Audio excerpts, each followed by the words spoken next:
Welcome to Bleav In 76ers with your hosts, former 76ers point guard Eric Snow and two Sixers fanatics in Marcus and Teja Dash. Bleav In 76ers is presented by BetOnline.AG. Our partners at BetOnline continue to be the number one source for all your sports betting needs and sports betting info. Find all the latest odds, news, and sports developments, including Major League Baseball, the latest fighting news, and even next season's early NFL futures. With training camp right around the corner, BetOnline has opened up odds for team wins, division futures, and of course, the Super Bowl. Head to the website or use your mobile device to sign up today to receive your 50% welcome bonus on your first deposit. Just use our promo code, that's Bleav, B-L-E-A-V, to get the bonus and get into the action. BetOnline, where the game starts. Hey everybody, welcome back to another episode of Bleav In 76ers podcast. I'm Marcus Dash. I'm here with former legendary 76ers point guard Eric Snow and my brother, Teja Dash. How you guys doing? Doing great. Good. So I feel like we're getting to a point of free agency where like just everything's just like so quiet right now. Just waiting for something to burst. I mean, obviously we've talked about Durant and Kyrie, that stuff needing to happen in order for everything else to happen. But I mean, the Donovan Mitchell news is still out there. They're still shopping him. I mean, there's a lot of big names out there who are still being shopped. I mean, have we seen are we going to see a big star going to a new team soon, or is that going to like happen when the season comes, like when KD, Kyrie, and Donovan Mitchell? Do you think it's going to happen in the offseason, or is that going to be something we're going to have to wait till when the season starts? If I had to guess, I would say it happens before the season starts. I think even the teams that's trading those guys, you want to go into the season set. I mean, I think they'll hold out maybe and try to get the best deal up until that point. I just don't see these two guys, if we're talking about Mitchell and KD, I just don't see these guys being, trade deadline guys. I just don't see it. Which it could be because, you can trade some of the guys that signed and you can also, see how the season's going. So I understand it from that aspect. But I just think that, especially from Brooklyn's standpoint, they have said, correct me if I'm wrong, that they still wanted to be competitive once they traded these guys. Yeah, I believe so, yeah.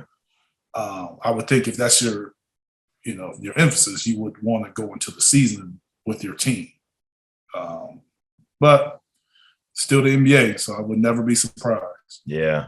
They actually just said, or I think today the story came out that it's becoming more likely that Kyrie and Durant actually stay. Not that they want to. I think Durant still wants out, but they just not getting the offers they want. And with every day that passes, they said it just becomes more likely that they do stay. Well, I mean, that's also, you have to say that because you're not getting to get them to offer more. Yep. We don't like your deal. We'll just stay. So, I get it. That I do believe that that's possible. And I was told that here in Summer League when I went over to a game that was very likely more KD than Kyrie. To stay. And I think the whole thing with KD is if Kyrie is moved, what are they getting back? And how that would look.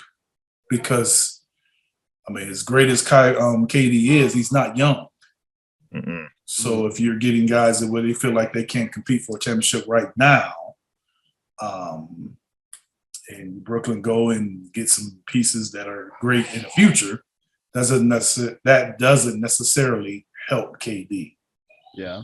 So I think that's part of it is, not knowing, we all know what has been a major trade for Kyrie out there. That doesn't fit with Ben, so I don't think that that's the actual deal that will happen. Yeah. So, I mean, I think it's just a lot of other pieces that have to happen from a Brooklyn standpoint. I think from a Utah standpoint, Mitchell can be moved. I just think it's fool's gold to think that they're going to get the same package that they got for Gobert. I do not think that's going to happen. I know that Gobert thing, man. That really threw everything off with the Yeah, I mean, that's just Minnesota reaching. I don't think that that's necessarily that they could get that from any other team. Mm-hmm. Yeah, but now that's the expectation. Now I want to Gobert package, whatever everyone's going to say now, and they have a team on the phone. Well, the rumor was that Danny Ainge asked for Obi Toppin, quickly, like 2 other players and 6 first-round picks from. The Knicks thought it was too much. The Knicks will not do that. That's ridiculous. That's a lot. Yeah. As far as the Sixers end, really not much going on. I don't know if everyone was watching their Twitter timelines this weekend. You had Embiid at a Jewish wedding doing some traditional Jewish dances at the producer Michael Ratner's wedding. I mean, it looked like a great time. And then also James Harden unveiled his new wine, and Embiid was there to help him celebrate that momentous moment for him. So a lot of good stuff. You know, you're seeing the camaraderie and chemistry between Harden and Embiid, and it's getting everyone excited. Off-season. Yeah, good off-season. So far, yeah. I'm sure they're working and having fun, and that's what you want. You want guys that get along and enjoy being around each other, and not just the basketball part, but that's a big part of it. Totally. Most people are making note of the fact that in this offseason alone, you're seeing Embiid hang out with Harden more than he ever did with Simmons outside of the basketball court. You never really saw them like kind of socialize with each other outside of this. And already in 5 months of them being on the same team with each other, you're seeing them hang out and do stuff outside of basketball. I wouldn't necessarily put much weight into that. I mean, people are different off the court, so I wouldn't necessarily say that it affects relationships because you don't hang out more. Mm-hmm. A lot of it is your interest in what you're into. Yeah, and they have so many mutual friends too, Embiid and Harden. So it's just easy when you already have the same circle of friends. Ben Simmons and man, just be a part of that circle. Yeah, and also it helps Michael Rubin, the Fanatics guy, our former exec, was at the Harden opening as well, and they a wine opening that they all took a picture together, and really good time. Good for Rubin is good for the Sixers, so keep it going. Keep those business ventures going, man. But with our first topic tonight, sticking with stuff that was released over the weekend, Yahoo Sports' Chris Haynes released an exclusive article with James Harden. It's a must read. I mean, if you guys haven't read it yet, I suggest everyone go out there and read it because it talks about everything: Harden's will to win, the contract situation, how he says he'll take whatever as long as we put a winning product on the court, and his relationship with Embiid, how much they're talking throughout this offseason. And then he discussed his down year, which is where this question leads, this past season, where he goes, quote, "People were used to seeing me average 40, 30 points, and so they viewed it as a down year. I was in Philadelphia for a couple of months, and I had to learn on the fly. I'm in a good space physically and mentally right now, and I'm just looking forward to next season," end quote. So overall, what are your thoughts on the article, but more specifically, what did it make you think of Harden's decline last year? Does it kind of change what you thought of maybe if you thought that he was maybe washed or he was losing a step, or if it actually was hamstring and kind of dealing with that physically? And what do you think as far as that means as we go into this coming season? Which Harden are we going to get? I mean, I've said it before. I mean, I expected James Harden to be the number 2 option, and I thought that what he did, the numbers that he put up were good. They were good enough for us and good enough for him. I didn't expect the James Harden from Houston. But the one thing I would like to see, and I'd like to see more of, is what I've always been saying: the timely shots, the timely taking over games. That's what he will have to show this season, and that's because that's what I think is needed in order for us to get to that next level. If Joel isn't playing, or if Joel is playing, James is going to have to take over some games. He's going to have to take over some games, take over a lot of fourth quarters. And I think that that's what it's going to be about. He has to be a big part of us winning games and winning big games and close games. I think that is just as big as him coming at the end of the season and we lose in the second round again. He has all of these great numbers that Teja likes. All these numbers that we want to see from Harden. I think that, that's great, but it's really about those times that are going to be, memorable. That's what I think. That's what I've always said, and I still firmly believe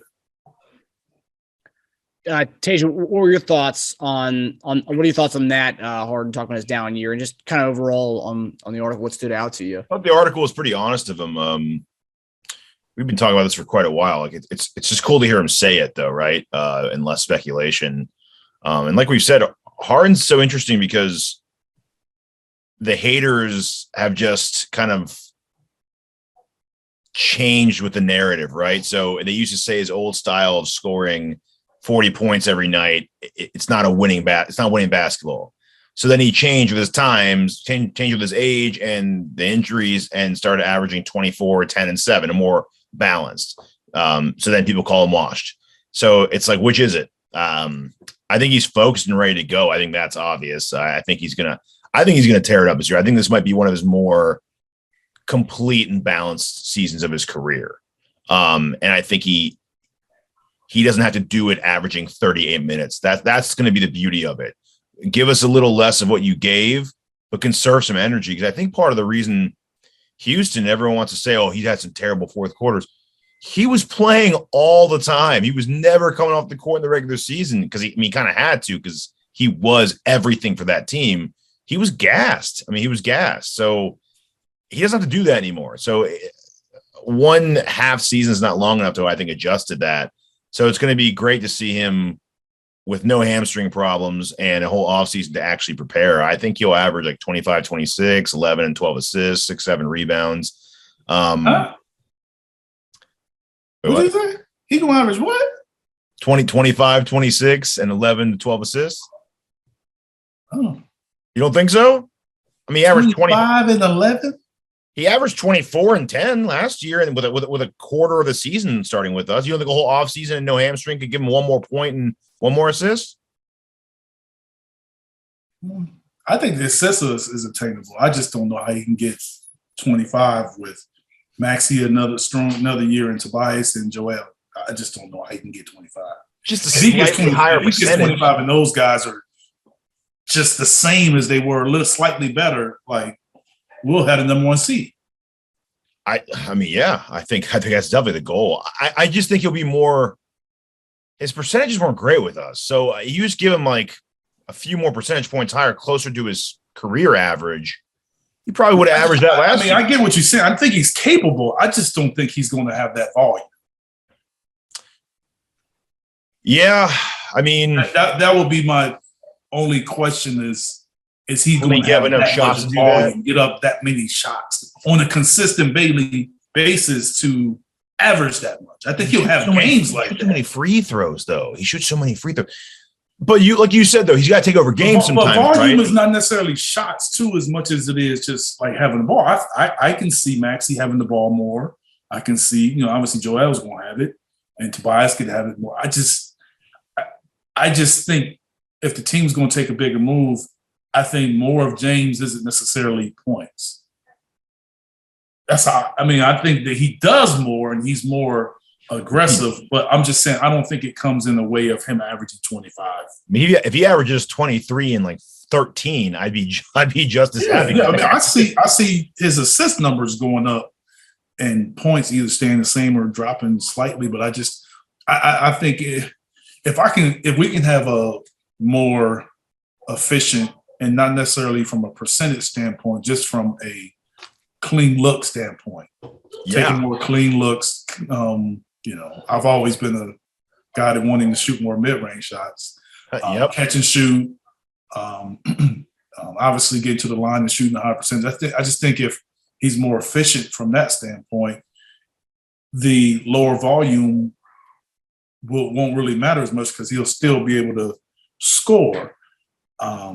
I just don't know if he picks up his volume, is that going to who are we taking that from? Does he even really need to? Look, give him 8 free throws a game. All he needs to do to average 20 is hit like 4 2-pointers and 2 3-pointers, and that's already 20 right there. So I know he doesn't even need to shoot that much. He can get 20. He can get 20 in his sleep. I'm just saying that, but that extra 6 points is a big deal. Like it's harder than you think because it's possessions and time. And if we're saying that we want him in the end, that he's playing less, like how much is he going to play? The minutes, like we just don't know. We got to kind of see it play out. I just think that's going to be tough for him to get to that point for the whole season. I think it would be great for him to get to that point maybe in the postseason or when it's needed. I just see James, and I'm not disagreeing with how you feel. You feel how you feel. I'm just saying I see him more than anything as a timely guy. I think that's the stage of his career. And if everybody that has a negative thing to say about James, the most consistent thing has been how he played in the postseason. Yep. And the postseason is nothing but timely play. That's what it's all about. What are you doing in that moment? Mm-hmm. He's been gassed for all those moments. That's the problem. As far as the hamstring thing goes, I think it was a combination. I think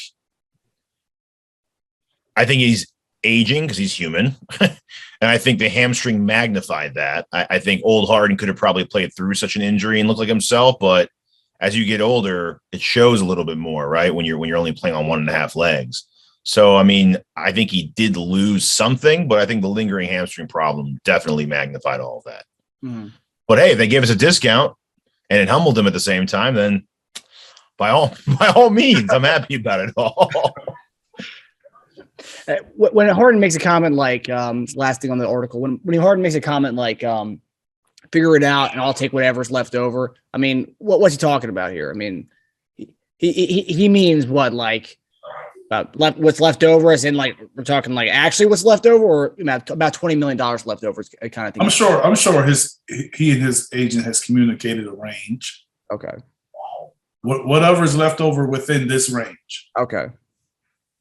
I'm sure that's justified too. Like, I'm sure if Morey came to him and was like, "Hey, just an example, if we get Eric Gordon, would you be cool with taking like 26 this year?" Like that kind of thing. And then he could be like, a little lower than I wanted, Daryl. It's like, yeah, but it's Eric Gordon. So, I mean, maybe it just depends on who he can get and how much you can improve it. Like it has to justify the means, right? So like he'll take a discount if it's jumping up the percentage of winning that much higher. Like, but if they come back and they're like, we'll get, I don't know. I think of another random name to say, but I think it has to just justify the discount. Yeah. Yeah, all four Harden's will to win, because that's also another thing that people said, that Harden didn't really care about winning in the past. That's been a narrative that they said before. And if you look at his track record, it's anything but that. Playing on an injured hamstring 2 years ago with Brooklyn. Yeah. I think he hates being called washed even more. Definitely. Also, talk about his mid-rangers. There's a video that came out yesterday. I think it was at Arizona State or something. It was recently. He was in Arizona State, I Bleav, because I saw the Sun Devils logo in the background. He was pulling up and like shooting jumpers as part of his training. I mean, he was pulling up mid-rangers and practicing that. So great. He's taking that advice to the bank. Yeah, I mean, 3-level scorer. He's more than capable. It's just whether he decides to do it. Yeah. I just think that, at that stage of his career, and, because if you can't always get to the rim like you used to, that mid-levels just gives you another option. Yeah. Which I think will open up the three a little more, because people will play that shot. Mm-hmm. Mm-hmm. And if he gets that, maybe he can average Teja's 26 or 27. Yeah, but I think in the playoffs it'll be necessary, because if you look around the playoffs, that's become a shot that all the teams are going to. Yeah, because teams give it up.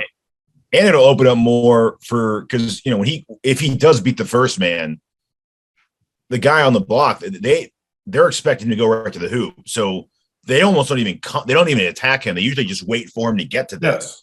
Yeah. But when he starts pulling up at the elbow and hitting those, that guy's going to have to then go up and meet him. Defense has to make an adjustment.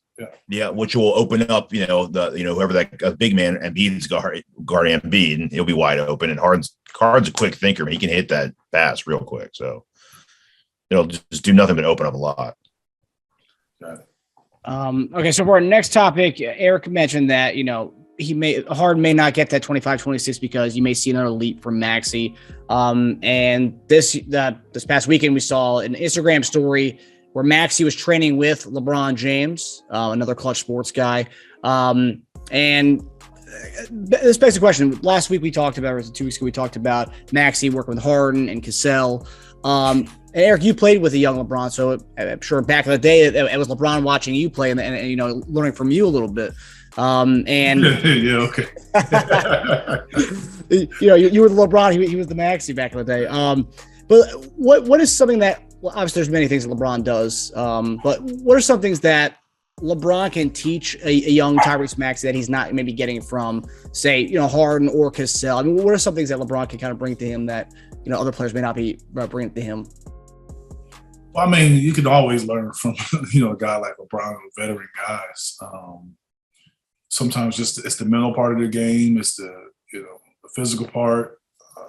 Certain things to look for. I mean, the one thing that LeBron has is, obviously besides immense talent, is every night he has the full attention from every defense.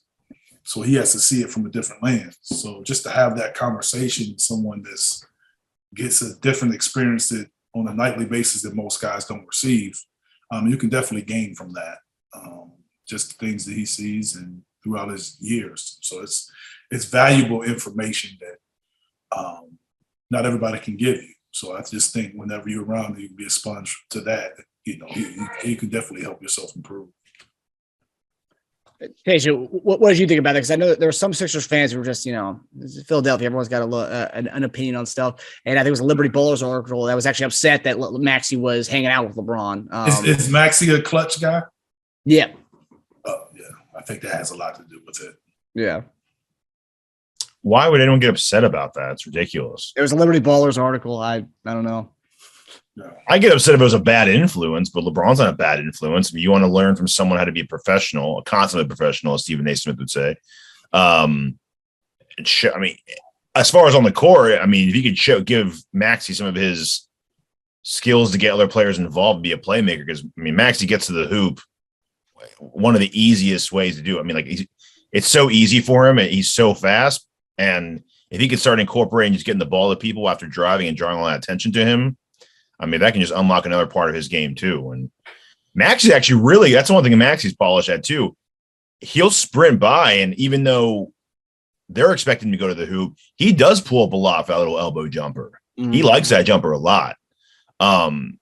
He's so far beyond his years, and he's so mature too. So I think LeBron's just a good professional as far as also getting your body ready and always staying in shape. And Max is a worker, man. I mean, he's one of those guys on Drafted that said all that with his dad on camera about how much he's a worker, and everyone says that, but he has been 100% that. He's been working. He doesn't stop.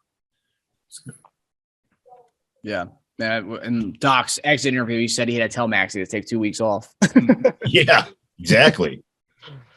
I think it's a good thing. And Sixer fans who just, I don't know, I can't see the hate for LeBron. I get, people don't like the whole big three stuff, but for him to say that you don't want him hanging around one of our young guys, I mean, whatever. Unless you're talking about from a recruiting aspect, which the article wasn't about a recruiting, Maxey to LA, right? I think that's where it goes. Yeah. We got Maxey inked up for what, 3 more years? 2 or 3 more years? I believe so. Yeah, I think it's 2 and then a qualifying offer. Okay. So by that time, is LeBron in the league anymore? 3 years? I mean, he probably will be the guy. Yeah. They can start doing LeBron. I think I read they can start doing LeBron's extension now if they wanted to. They can start working on that. Okay. But I don't know. Apparently that goes against his I want to play with Bronny thing. So I don't know. Yeah. They extended him. We'll see. Yeah. Okay. So our next topic. So the Athletic released a player rankings broken into tiers. And a lot of Sixers fans were kind of pissed off about this. Yeah, I was mad about this. I'm sure Teja was a little bit peeved by it. But they broke down the players into tiers, and Embiid was in the second tier. Tier 1 was only Giannis, Curry, KD, and Nikola Jokic.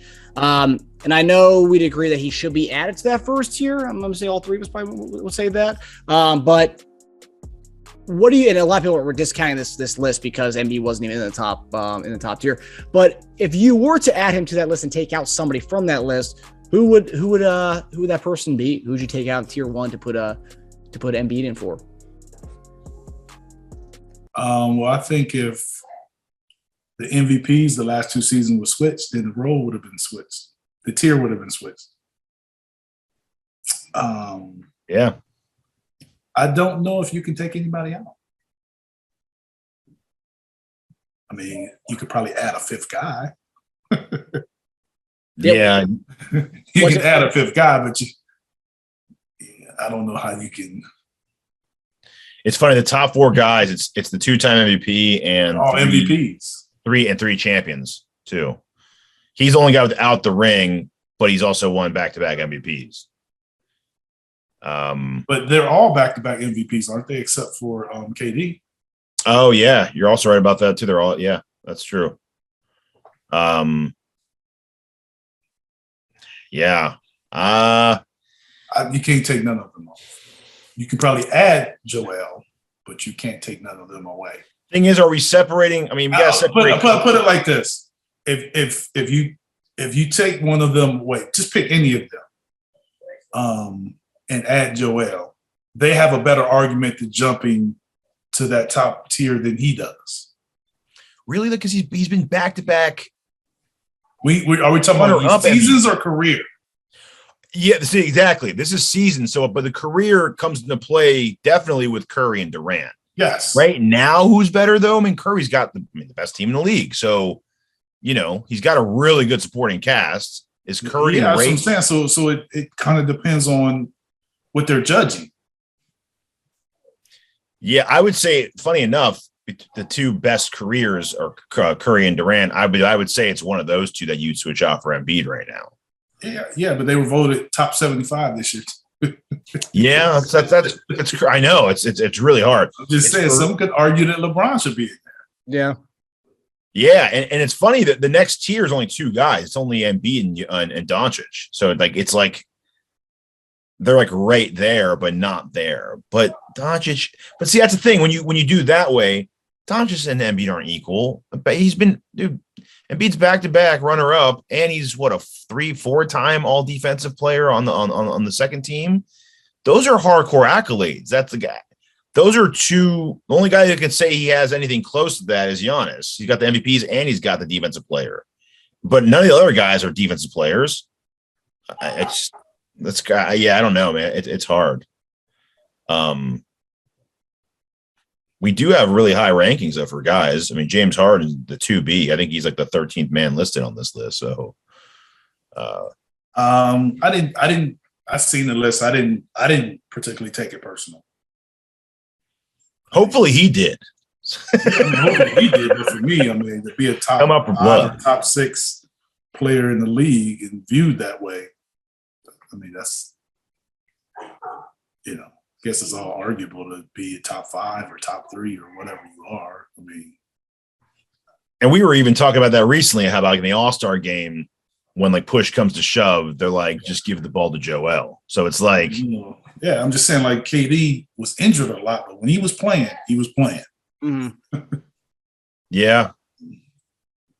That's the thing, though, when it comes to these lists that they're made by, analytics guys, not really like basketball guys. I mean, that's what I'm saying. Like, what is the?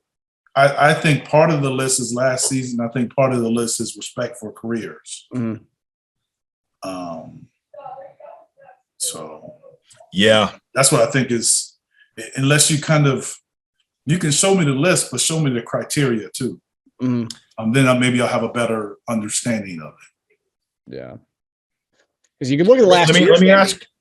Go ahead, Marcus. Sorry. You can look at the last 2 years of Embiid, and it's great and all, but like if we are looking at career, they're going to take into the his injury history and not playing in those first few years and comparatively to other guys. I mean that could move other people up and them down.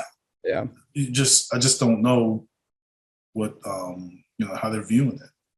I'd be more insulted about Tobias Harris. He's like the 70th guy on this list. Look, let me ask you a toss-up. Dorian Finney-Smith or Tobias Harris, Eric?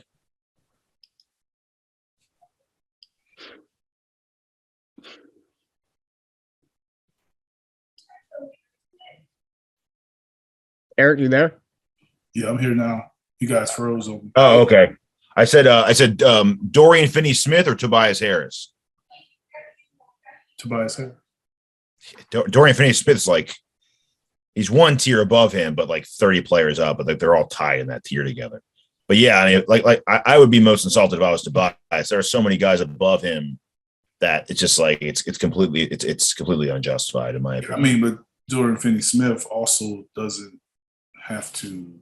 His role is more defined because, and he also doesn't. Luka dominates the ball, but he doesn't have James Harden, Joel, and a young Maxey. So I think sort of who you're playing with kind of impacts what you're able to do, but I don't think that's accounted for in this vote.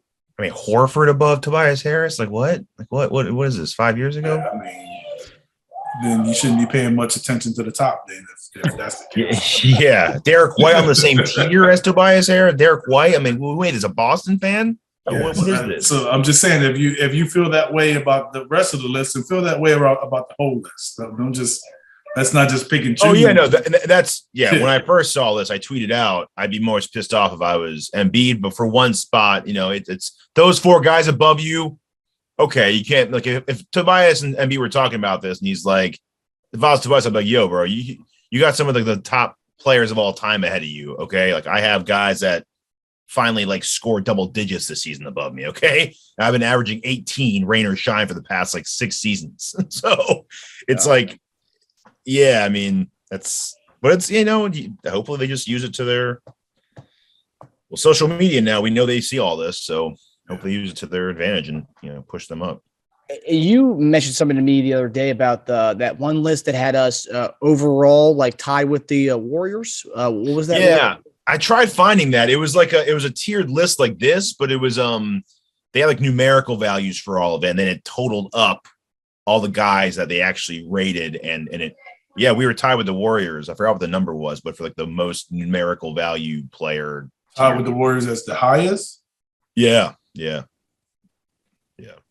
believable. I mean, we had a really like top heavy talented team last year and lacked depth because of Harden's contract and what he did. We have more depth now. So like we literally just took the same team and just added to it from last year. So yeah.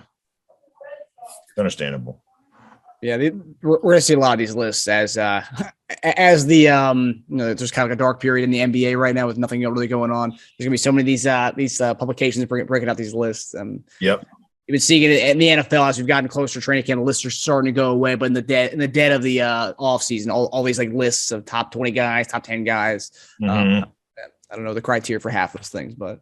Okay, so with the last topic of the night, I know we've kind of said that there's more stuff that's going to be happening with the Sixers as we head through this offseason. May not, but as with the current roster construction right now, that's in place right now, what are your expectations for this team as we see it right now?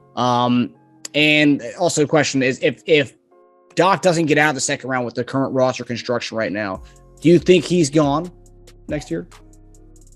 Doc, yeah. It will be some changes if this team doesn't get out of the second round. And it won't just be Doc. That's my opinion. And I think that's the opinion of a lot of people. Mm-hmm. Fair. Yeah, I mean, it's the expectations has been the last few years of trying to win a championship or getting to the finals. And you're seeing the teams around you do that, that are worse record, same record, and teams are doing it, and you can't get to that level, then, I mean, I firmly, and I don't think it'll stop at Doc if that's the case. I think the team could look totally different. Past the second round, that's what we're speaking about. If we don't get past the second round. That's my opinion, that the team will look different. Is there a chance, let's say we don't get past the second round, because everyone's hope is that if Doc doesn't get past the second round, the successor would be Sam Cassell, and you kind of do a run it back scenario with Cassell at the helm, and then maybe have some few tweaks here and there. Do you think that's a possibility, or is it? I hope for Sam's sake, I hope he gets the shot. I wouldn't know. I mean, it depends on, I believe Dermar will be safe, and it depends on how he views Sam. But I think Sam deserves an opportunity. Definitely. Just don't know if it'll happen with us in this situation. Yeah. Teja, what are your thoughts on that? Current expectations of the squad, and also if we don't get out of the second round with the squad. I think I saw the current over under for wins is I think 50.5. I like the over on that. I think we're gonna have a really good record this year. I think this year is so much more heightened than last year because we had Harden, but we gutted roster to get him. And I mean, how much can you really expect from a team that made a trade 2 months before the playoffs? It's a lot to expect. But this year, they basically kept everything good about last year and then added to it. So this year's just the expectations are so much higher. Like, we have to deliver because you took everything from last year. You have another year. So that whole Harden just came here thing's gone. He says he's healthy. Took less money to bring on talent. We got our dogs. We got everything that we apparently said we needed in the offseason. The one last thing I guess you can improve upon would be more structurally, I guess, and balance-wise would be, and this would probably happen that next season if we don't get the second round, is a Tobias Harris for like multiple pieces type trade. But that's it. There's nothing else to really do for this team. You can argue and say we can consolidate by doing a 2 or 3 for 1 to get either like a high volume bench score or like another legit like wing. But the expectation is to get out of that second round, and I think they will have over 50 wins. But yeah, it's go time for them. It's like that Butler season. This has got to be it. So you both would be okay if this was it. We made no more moves. You'd both be fine with the roster constructed as of right now. No more trades, no more nothing, no more acquisitions. I mean, I'll be okay. I mean, I would think that you want to try to get better in some kind of way, but I'd just rather have it now than the trade deadline. Yeah. Full season. But you got that built-in excuse if it does happen in the trade deadline. Yeah, we trade for a guy mid-season. Yeah. I mean, trading for like a Gordon in mid-season is a little different than trading for like a Harden in mid-season because also going into it now, we're expecting to make such a deal, whether it's like soon or at mid-season. We're saving that. But I mean, a lot of people speculate that the whole Harden contract hasn't happened because we're maybe waiting to be able to tell him, hey, we need $3 more million allocated to this guy. And he'd be like, all right, fine, I'll do it. Once he signs a contract for an amount, we have a definitive cap on how much we can spend on that other guy. So, because if he's saying, give me what's left, that to me says, let us make our moves. And then we'll run it by you to see if that amount's okay with you. And then we'll make the move. So that means we almost have to make that changing move right now and not at the deadline. Otherwise, Harden's not going to be under contract. So if he's going to sign his deal and he's saying, give me whatever's left, then we have to know whatever has to be left. So it's like a weird catch-22 there. Got it. I don't know. I mean, well, hopefully we should see soon. I want this Durant thing to get figured out so we can like have some movement. Yeah. I also think them selling on Mitchell would help us too, because it would, then at that point, it's a real fire sale in Utah. They don't really give a crap about anybody at that point. Mm-hmm. Yeah, I can't see Mitchell. I mean, I can't see them going to that season with a team as is with the expectations they have for this year, basically tanking with Mitchell. That's a disaster waiting to happen for him. Like after 2 weeks in the season, going, get me out of here. Yeah, we need to go. I need to go. Like this isn't happening. So that's why those things have to happen in order for stuff to kind of get rolling. So again, I end the episode every week for the last 3 weeks with hopefully something happens. So with those puzzle pieces move a little bit so we can kind of finalize our roster going into the training camp and all that stuff. So James can sign too. That too. First and foremost. Definitely. But all right, pals, that does it for us. Thanks for tuning in to Bleav In 76ers, presented by BetOnline. We'll see you guys next week as we hopefully these deals happen and the puzzle pieces come together and we can finalize our team. So we'll see you guys next week. All right, talk to you soon. All right, guys.